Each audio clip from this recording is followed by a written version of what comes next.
Olá, façamos a leitura dos capítulos 1, 2, 3 e 4 do livro de Êxodo da Bíblia Sagrada. Êxodo capítulo 1, os descendentes de Jacó no Egito. Estes são os nomes dos israelitas que entraram no Egito com Jacó, cada um com sua família. Rúben, Simeão, Levi e Judá, Isacar, Zebulun e Benjamim, Dan, Naftali, Gade e Assé. Todos os descendentes de Jacó eram 70. José, porém, já estava no Egito. José morreu e também todos os seus irmãos e toda aquela geração. E os israelitas se reproduziram e aumentaram muito, multiplicaram-se, tornaram-se muito fortes e encheram aquela terra. Então um novo rei, que não havia conhecido José, levantou-se sobre o Egito e disse ao seu povo: o povo de Israel é mais numeroso e mais forte do que nós. Vamos agir com astúcia para que não se multiplique e aconteça que, em caso de guerra, una-se aos nossos inimigos. Lute contra nós e vá embora desta terra. Por isso colocaram feitores sobre eles, para oprimi-los com trabalhos forçados. Assim os israelitas construíram para o faraó as cidades armazéns de Pitom e Ramessés. Todavia, quanto mais os egípcios oprimiam o povo de Israel, mais este se multiplicava e se espalhava, de maneira que os egípcios ficaram com muito medo dos israelitas. Por isso os egípcios escravizavam os israelitas com mais rigor.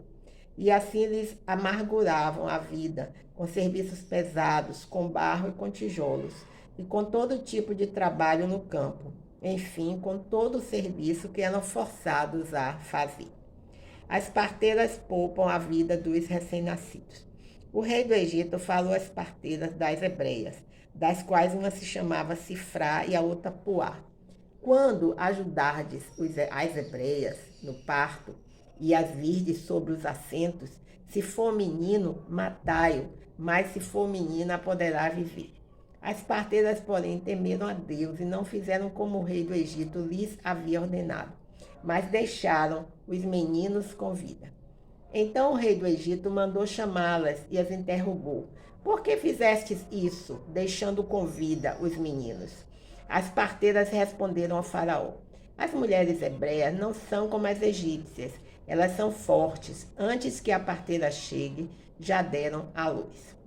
Por isso Deus foi bom para com as parteiras, e o povo aumentou e se fortaleceu muito. Como as parteiras temeram a Deus, ele permitiu que tivessem suas próprias famílias.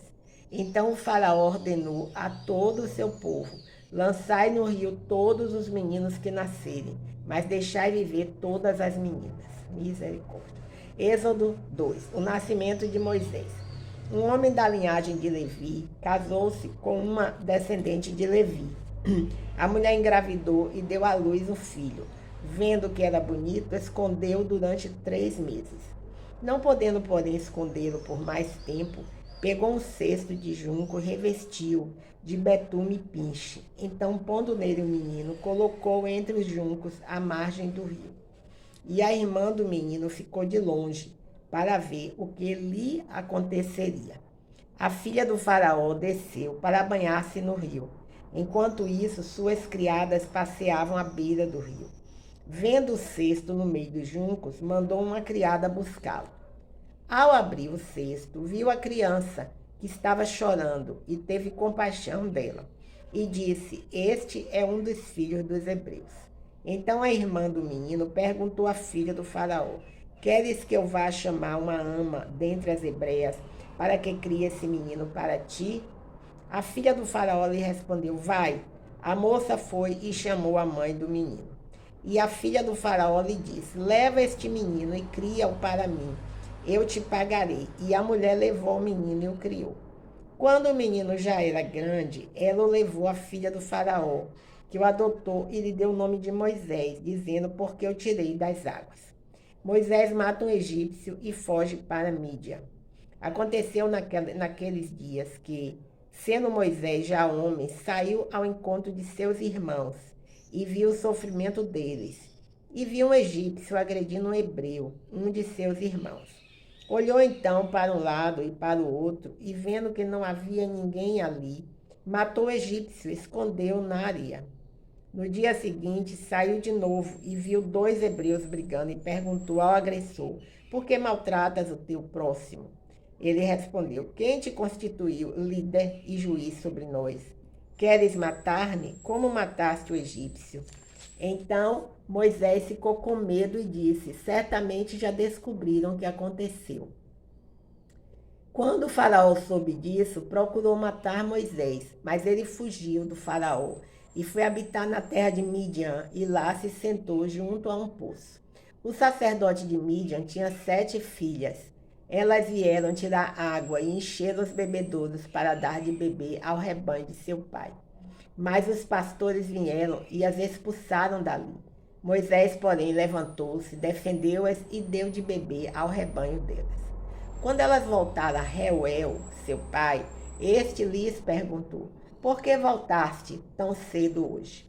Elas responderam: um egípcio nos livrou dos pastores e ainda tirou água para nos dar e deu de beber ao rebanho. E ele perguntou às filhas: onde está ele? Por que deixaste o homem lá? Chamai-o para comer.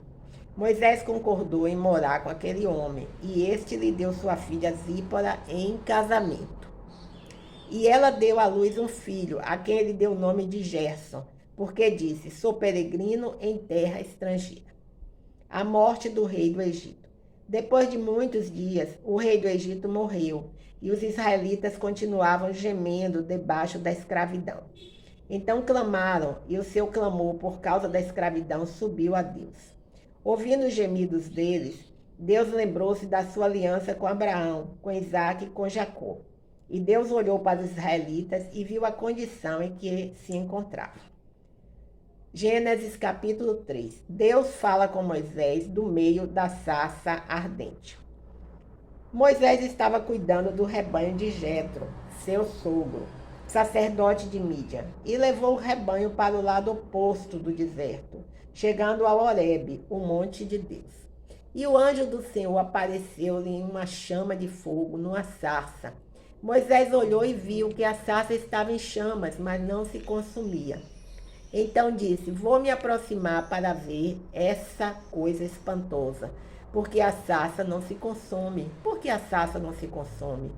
E vendo o Senhor que ele se aproximava para ver, chamou do meio da sarça: Moisés, Moisés, e ele respondeu: estou aqui. E Deus prosseguiu: não te aproximes daqui. Tira as sandálias dos pés, pois o lugar em que estás é terra santa. E disse mais: eu sou o Deus de teu pai, o Deus de Abraão, o Deus de Isaque e o Deus de Jacó. E Moisés escondeu o rosto, pois teve medo de olhar para Deus. Então o Senhor disse: tenho visto a opressão sobre o meu povo, que está no Egito, e tenho ouvido o seu clamor por causa dos seus opressores. Conheço os seus sofrimentos. Eu desci para livrá-lo dos egípcios e levá-lo daquela terra para uma terra boa e espaçosa, uma terra que dá leite e mel. O lugar do cananeu, do eteu, do amorreu, do perizeu, do eveu e do jebuseu.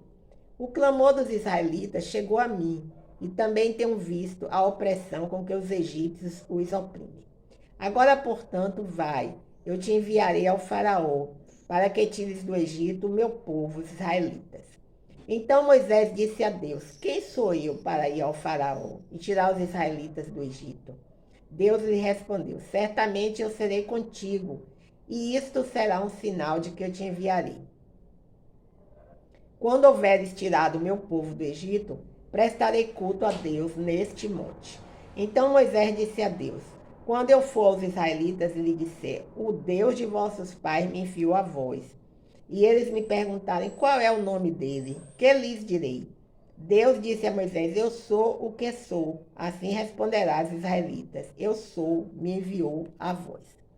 E Deus disse ainda a Moisés: assim dirá aos israelitas: o Senhor, o Deus de vossos pais, o Deus de Abraão, o Deus de Isaque e o Deus de Jacó me enviou a vós.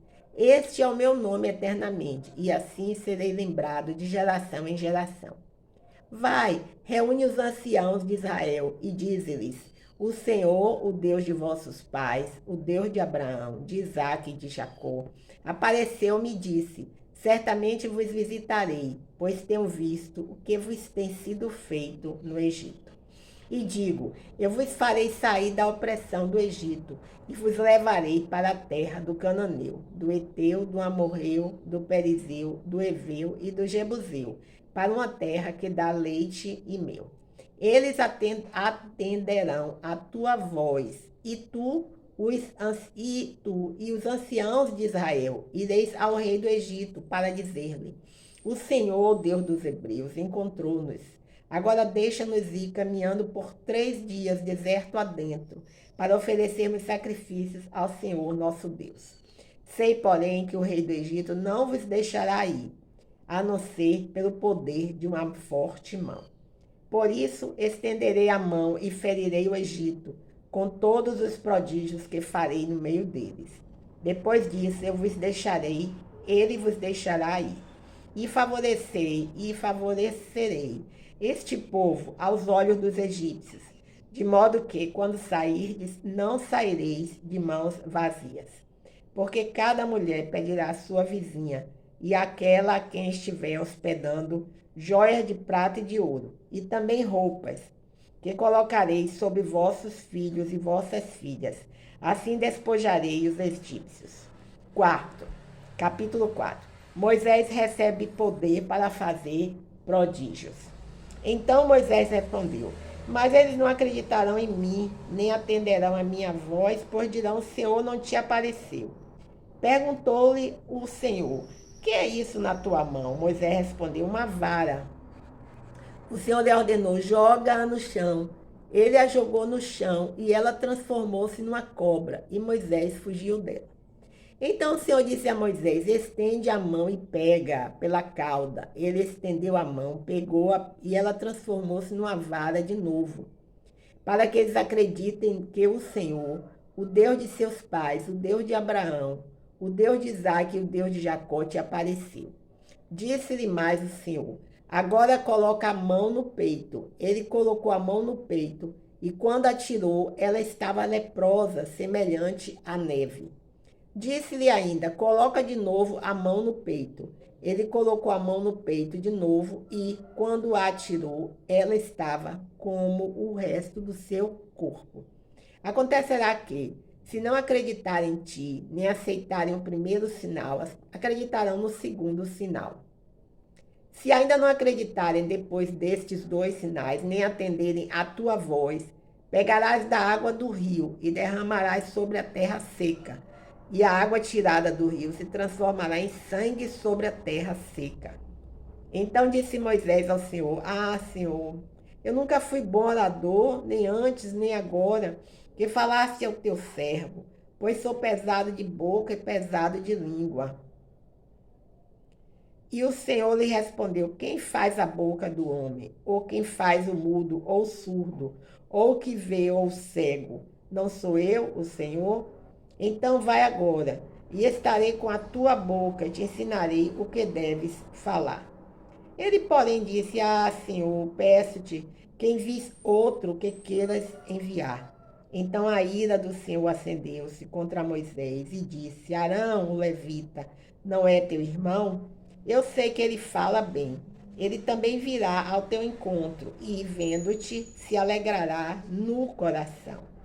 Tu lhe falarás e lhe porás as palavras na boca. E eu estarei com a tua boca e com ele.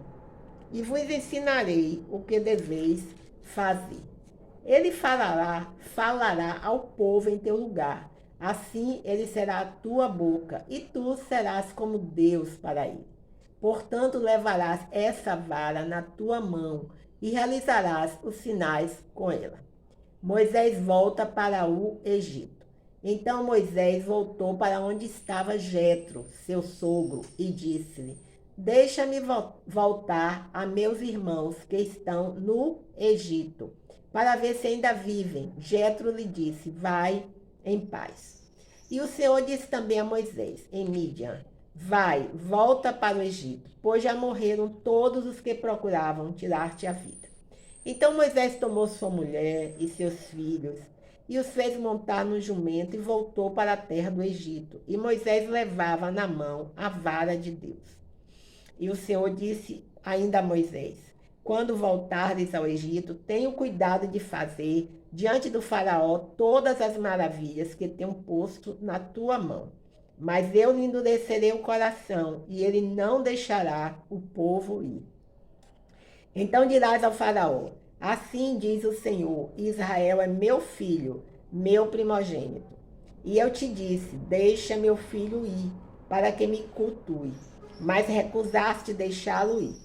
Por isso matarei o teu filho primogênito. Durante a viagem aconteceu que o Senhor encontrou Moisés numa estalagem e quis matá-lo. Então Zípora pegou uma faca de pedra, circuncidou o prepúcio de seu filho e, lançando-o aos pés de Moisés, disse: tu és para mim um marido sanguinário. O Senhor então o deixou. E ela disse: marido sanguinário, por causa da circuncisão. E o Senhor disse a Arão: vai para o deserto, ao encontro de Moisés. Ele foi e, encontrando-o no monte de Deus, cumprimentou-o com um beijo. E Moisés relatou a Arão todas as palavras com que o Senhor enviara e todos os sinais que o mandara realizar. Então Moisés e Arão foram e reuniram-se todos os anciãos dos israelitas. E Arão falou todas as palavras que o Senhor dissera a Moisés. E este realizou os sinais diante do povo. O povo acreditou quando todos ouviram que o Senhor havia visitado os israelitas e que tinha visto a sua opressão. Inclinaram-se e adoraram. Aleluias, glórias a Deus. Encerramos assim a leitura dos capítulos 1, 2, 3 e 4 do livro de Êxodo da Bíblia Sagrada. Até o próximo encontro, se o Senhor Deus assim o permitir.